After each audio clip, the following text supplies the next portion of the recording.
Hello दोस्तों आज का टॉपिक है कैपिटल अकाउंट कन्वर्टिबिलिटी। ना उससे पहले हमें डिस्कस करना होगा PPP, that is purchasing power parity, right. Basically जैसे आपको मालूम है कि इंडिया जीडीपी के लेवल पे दैट इज 5th लेवल पे है, ओके। एंड इसके साथ साथ पीपीपी के मामले में अगर हम देखें तो 3rd लेवल पे है, ओके, 3rd रैंक पे है। नाउ बेसिकली पीपीपी होता क्या है, ओके। जीडीपी आपको मालूम है, ग्रॉस डोमेस्टिक प्रोडक्ट, ओके।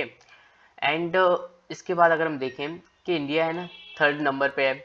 और अगर हम पीपीपी के मामले में देखें तो basic urban light, that means अगर हम अपनी यूटिलिटीज़ को देखें ना, अगर जैसे मैंने कोई बास्केट ली, ओके, और उसमें अपने गुड्स कुछ रखे, लाइक जो डेली यूज़ का मेरा सामान है, ओके, उसको मैंने दिल्ली में उसको ख़रीदा, ओके, सेम प्रोडक्ट को जो मैं लेना चाह रहा हूँ, ओके, वो प्रोडक्ट मैंने लिए और वही प्रोडक्ट मुझे 2000 की प्राइस में मिले, ओके।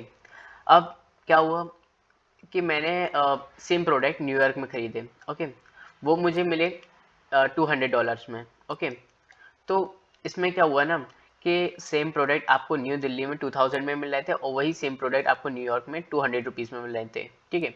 तो आपका क्या होगा कि सेम प्राइस, डेट मीन्स अगर आप प्राइस इसके कंपेयर करोगे ना, तो आपका ना जो ये जो प्रोडक्ट है, डेट मीन्स अगर हम देखें तो 10 रुपीज़ इज इक्वल टू $1 निकल के आएगा, ओके। $1 निकल के आएगा, है ना।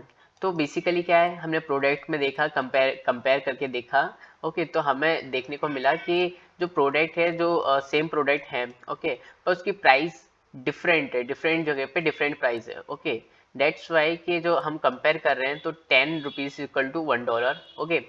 तो इसी को हम बोलते हैं कि डिफरेंट कंट्रीज में डिफरेंट प्राइजेस हैं, ओके। उसको कंपेयर करने के लिए हम देखते हैं that is purchasing power parity, okay. ये कंसेप्ट है, that is purchasing power parity is measured of prices in different countries that uses the prices of specific goods to compare the absolute purchasing power of countries currencies, right.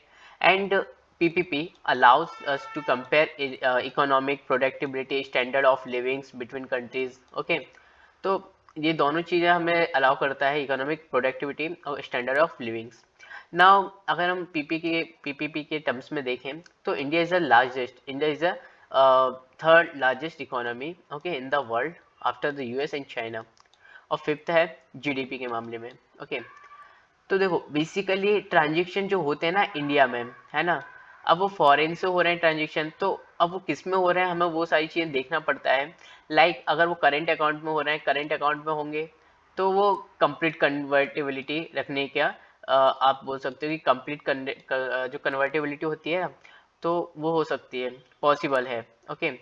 But capital account में complete convertibility possible नहीं है, partial convertibility है। अब देखो यहाँ पे concept आता है ऐसा क्यों नहीं है।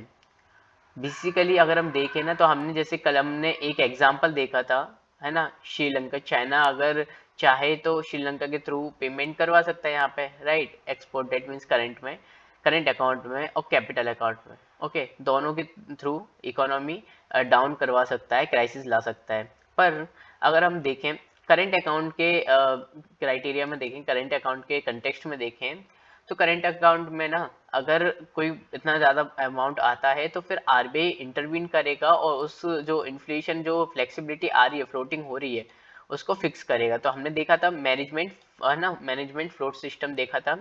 इसके साथ साथ देखो कैपिटल अकाउंट, इसमें क्या होता है, जैसे कोई भी अमाउंट आया, ठीक है, तो एफडीआई आई, मीन्स एफडीआई आई है, तो उसमें क्या होता है कि आपको ना एक भले ही आप कितना भी अमाउंट ले लो, मतलब 1000 मिलियंस, ट्रिलियंस, मिलियंस, ओके, तो आप जितना भी अमाउंट ले लो, ओके, पर इसमें एक लिमिट है।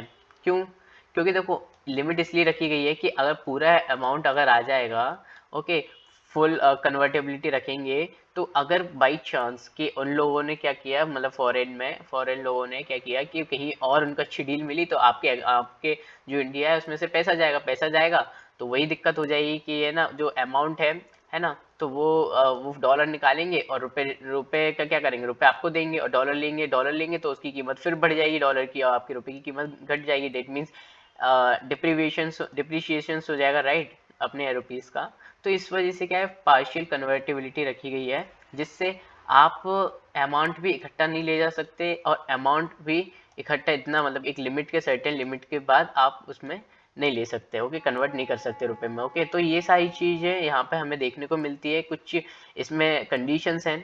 अब करेंसी कन्वर्टेबिलिटी में क्या होता है, देखो, ease to freedom, okay, that means कि करेंसी अगर कन्वर्टेबिलिटी होने लगेगी ना, तो बेसिकली क्या होगा कि फ्रीडम हो जाएगा पूरा, ओके, बिजनेस करने में भी आसानी होगी। और इसके साथ साथ देखो रुपए है ना, अब देखो रुपए होगा तो नो फुल कैपे CAP, डेट मीन्स जो कन्वर्टेबिलिटी, जो कैपिटल अकाउंट, ओके ना, कैपिटल अकाउंट है, इसमें क्या होगा कि एक तरीके से जैसे कन्वर्टेबिलिटी है ना, वो FDI, FPI और ECB है ना, इन तीनों पे काफ़ी ज़्यादा प्रेशर कर सकता है, ओके, जो हमने अभी देखा कि क्या इसमें इस इफेक्ट आ सकते हैं, ओके। तो यहाँ पे आप देख सकते हो FDI, FPI और ECB में कुछ कंडीशंस हैं, और CAP, okay, that is capital account. तो इसमें क्या है कि आपका $750 million, ये आप पर ईयर में आप इसको कन्वर्ट कर सकते हो, ओके, इसमें क्राइटेरिया है। इसके साथ साथ अगर हम देखें ईस्ट एशियन क्राइसिस, जो एग्जांपल है इसका, तो देखो वहाँ पे क्या हुआ था, जिसको ईस्ट एशियन टाइगर्स भी बोला जाता था। तो बेसिकली देखो कैपिटल, इन्होंने क्या किया था, कैपिटल अकाउंट को ना फुल कन्वर्टेबिलिटी कर दिया था, ओके, FPI में। एंड इसमें क्या है कि रुपए ज़्यादा आने लगे, और फिर उसमें जब रुपए गए, मतलब गवर्नमेंट अनस्टेबल हुई, उसके बाद इकोनॉमिक क्राइसिस आया, है ना, बैंक्स वगैरह भी करप्ट होने, मतलब बैंक करप्ट होने लगा, राइट। तो बेसिकली ये किस वजह से हुआ, क्योंकि अगर आपके जो सिस्टम है वो उसमें स्टेबल नहीं है, स्ट्रेंथिंग नहीं है, राइट। और इसके साथ साथ आपका जो इन्फ्लेशंस है, ओके, रुपए का, तो इन्फ्लेशंस वगैरह में भी काफ़ी ज़्यादा ये बोल सकते हो कि एक रोल होता है, ओके, इसमें। एंड इसके साथ साथ अगर आप देखो तो यहाँ पे आपकी फिजिकल पॉलिसीज़ भी काफ़ी मैटर करती है। नाउ इसके साथ साथ कुछ कंडीशंस देखते हैं हम कि कंडीशन क्या है फुल करेंसी कन्वर्टेबिलिटी की। देखो फुल करेंसी अगर हम देखें करेंसी कन्वर्टेबिलिटी में, तो सबसे पहले मैक्रो इकोनॉमिक स्टेबिलिटी होना बहुत ज़रूरी है, ओके।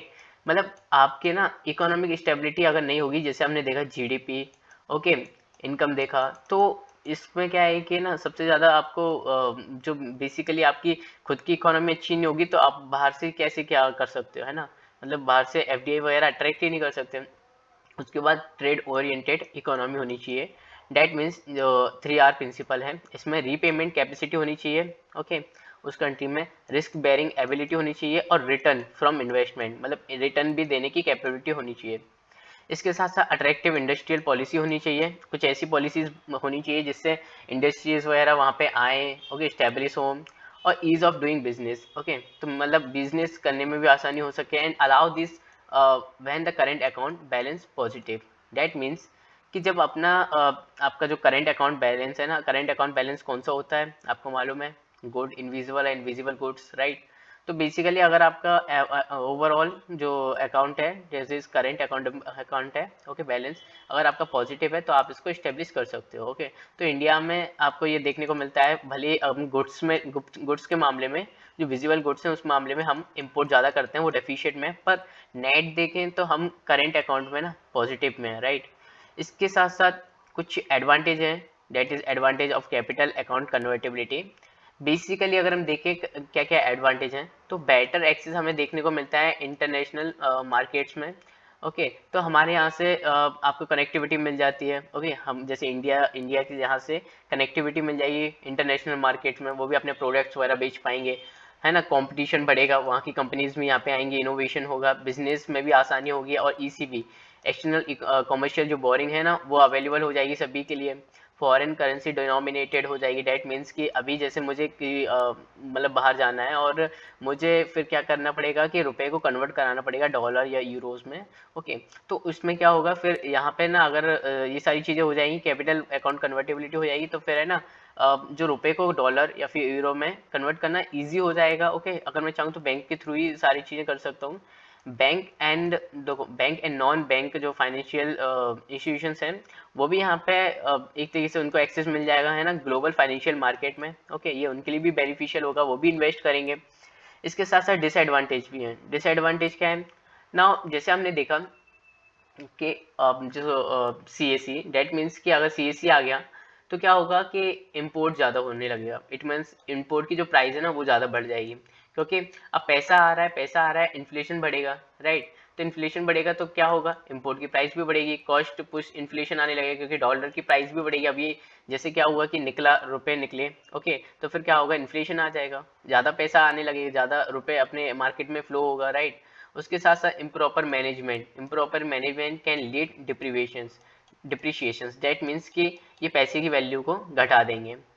ओके, इसी पर्पज से ना एक कमिटी मतलब फॉर्म की गई थी, गवर्नमेंट ने डिसाइड किया एक कमिटी बनाए, okay, SS Tarapore committee, okay, CAC पे, है ना, कैपिटल अकाउंट कन्वर्टेबिलिटी, तो 1997 में आई थी। अब देखो बेसिकली क्या हुआ कि फिजिकल कंसोलिडेशंस, यहाँ पे उन्होंने कुछ सजेशंस दिए कि आपको फिजिकल कंसोलिडेशन को अच्छा बेटर करने की ज़रूरत है। फिजिकल कंसोलिडेशन में इकट्ठा करना, डैट मीन्स कि जो फिजिकल डेफिशिएट है, राइट, उसके बाद आपका current account deficit, capital account deficit, right, तो इन सभी को आपको है ना बेटर करने की ज़रूरत है। ओके, इसके बाद स्ट्रेंथनिंग ऑफ फिजिकल सिस्टम।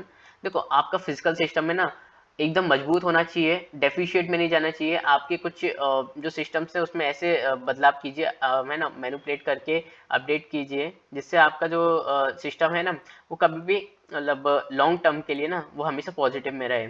इसके साथ साथ लो रेट इन्फ्लेशन होना चाहिए। इट मीन्स कि देखो इन्फ्लेशन आपके यहाँ पे जो है ना वो इन काबू में रहना चाहिए, ठीक है, क्योंकि बेसिकली क्या होता है कि इन्फ्लेशन कभी कभी इकोनॉमी को बूस्ट करने के लिए चाहिए रहता है, ओके, और ये इम्प्रूव भी हुआ है, बाकी सबका तो नहीं कह सकते, बट ये इसमें काफ़ी ज़्यादा इम्प्रूवमेंट आया है। इसके साथ साथ प्रेजेंट कंडीशन में देखें ना तो एक साल में ना, प्रेजेंट कंडीशन के बारे में बात करूँ सीएससी के ऊपर, तो एक साल में ना जो कॉरपोरेट है ना, कॉरपोरेशन, तो वो लोग क्या कर सकते हैं, $500 मिलियन तक ऑटोमेटिकली ये मेथड है वो कन्वर्ट कर सकते हैं। फॉर इंडिविजुअल के लिए, इंडिविजुअल के लिए ना $250,000, ओके, तो ये कन्वर्ट कर सकते हैं इंडिविजुअल, ठीक है, 0.25 मिलियन। नाउ बेसिकली अगर हम देखें कि FEMA, that means foreign exchange management act, जिसको रिप्लेस किया गया था, मतलब 99 में ये आया था, और रिप्लेस करके कौन कौन सा रिप्लेस किया था, डेट इज फेरा। फेरा means foreign exchange regulation act, okay. इसमें क्या हुआ था कि ना यहाँ पे सारे ट्रांजेक्शन है ना अंडर करेंट अकाउंट और capital account, okay, current account and capital account, इसके अंदर जितने भी ट्रांजेक्शन आते हैं ये गवर्नमेंट को पावर देते हैं, ठीक है, कि रेगुलेट कर सकें, ओके। इसमें अगर उनको लगता है कि कोई 500 मिलियन से ज़्यादा का अमाउंट किसी तरीके से आ रहा है तो वहाँ पे रेगुलेट कर सकता है, ठीक है, और इसी बेसिस पे ईडी काम करता है, डेट इज़ फेमा पे, ओके। और एक पीएमएलए, ठीक है ना, पीएमएलए मनी लॉन्ड्रिंग के बारे में सुना है ना, prevent money laundering act, okay, तो इसके थ्रू ये काम करता है, ओके। एंड अगर हम देखें नेक्स्ट टॉपिक है अपना इंटरनेशनल ऑर्गेनाइजेशन, इसको भी स्टार्ट कर देते हैं। देखो इंटरनेशनल ऑर्गेनाइजेशन जिसमें इंडिया एंड डब्ल्यूटीओ, आपने सुना होगा, वर्ल्ड ट्रेड ऑर्गेनाइजेशन, राइट, तो बेसिकली क्या है, 1944 में एक कॉन्फ्रेंस हुई थी जिसका नाम है ब्रेटन वुड कॉन्फ्रेंस, है ना, काफ़ी लोगों ने सुना होगा। तो बेसिकली इसमें देखो वर्ल्ड बैंक, आईएमएफ बनाने की बात हुई थी, इसके साथ साथ आईटीओ की भी बात हुई थी, इंटरनेशनल ट्रेड ऑर्गेनाइजेशन। पर देखो बेसिकली इसमें क्या हुआ कि ये आया नहीं एग्जिस्टेंस में, इसलिए नहीं आया क्योंकि यहाँ पे ना वर्ल्ड बैंक, आईएमएफ में क्या है कि आपके कंट्रीब्यूशंस के हिसाब से, जैसे 0.25 या 0.5 ऐसे करके कुछ वोटिंग्स टाइप रहता है ना, कंट्रीब्यूशंस रहता है, ओके, तो उस हिसाब से वोटिंग होती है।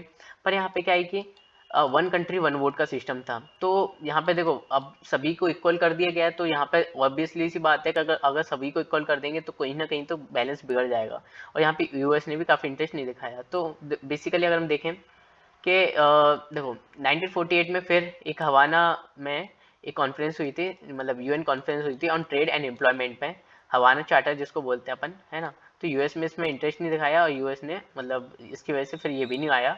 और जिनेवा 1947 में, ओके, यहाँ पे मीटिंग हुई 1947 में, एंड 23 कंट्रीज उन्होंने जीएटी पे अपनी एग्रीमेंट दिया, ओके, और GAT general agent on tariff and trade ये आया, ठीक है। अब ये कोई इंस्टीट्यूशन नहीं है, है ना, तब भी एक तरीके एग्रीमेंट है, पर तब भी एक तरीके से इंस्टीट्यूशन जैसा काम करता है। Application applicable on 1 January 1948, okay, 1995 तक चला ये। उसके बाद फिर डब्ल्यूटीओ आ गया। गेट का क्या काम था, गेट का काम था कि to phase out the use of import quotas, okay, quotas है ये, है ना, quotas, and to reduce tariff on merchandise trade. अब देखो यहाँ पे आपको फर्स्ट में अगर हम देखें तो phase out the use of import quarters, that means कि कुछ कंट्रीज हैं, ओके, अब जैसे ब्रिटिश की कुछ कॉलोनीज थी, ब्रिटिश की कुछ अगर हम देखें कुछ कॉलोनीज थी, सोसाइटीज थी, डेट मीन्स अगर हम देखें तो 13 जो 13 कॉलोनीज थे ना अमेरिका में, तो उसमें क्या था कि उनके पास ना इंपोर्ट करने का या एक्सपोर्ट करने का एज सच कोई राइट नहीं था कि आप लाइक आपको दिया गया है कि मतलब आप एक साल में सिर्फ 1 लाख पेप्सी ही या कोका कोला ही इंपोर्ट कर सकते हो, इस तरीके से था। ठीक है, तो इसमें क्या हुआ कि इस चीज़ को है ना फेज आउट करने के लिए बोला गया कि फ्री मतलब एक तरीके से फ्री ट्रेड हो सके। ओके, है ना, तो मतलब एज सच कोई लिमिट ना हो। उसके साथ साथ to reduce tariff, tariff means देखो इम्पोर्ट ड्यूटी है ना, जो हम इम्पोर्ट कर रहे हैं उस पर कुछ ड्यूटीज वगैरह लगती है ना, तो रिड्यूस कर सके मर्चेंडाइज ट्रेड पे। ओके, ये हमने देखा कि कोई इंस्टीट्यूशन नहीं है ना, तो इसको हमने देखा। एंड इसके साथ हमने आज इंट्रोडक्शन कंप्लीट किया। ओके, कि किस तरीके से गेट आया। ओके, इसके बारे में हम डब्ल्यूटीओ के बारे में कंसर्न कर मतलब इसके बारे में डब्ल्यूटीओ के बारे में डिस्कस करेंगे। सो मिलते हैं गाइस अपनी नेक्स्ट वीडियो में। Thank you so much.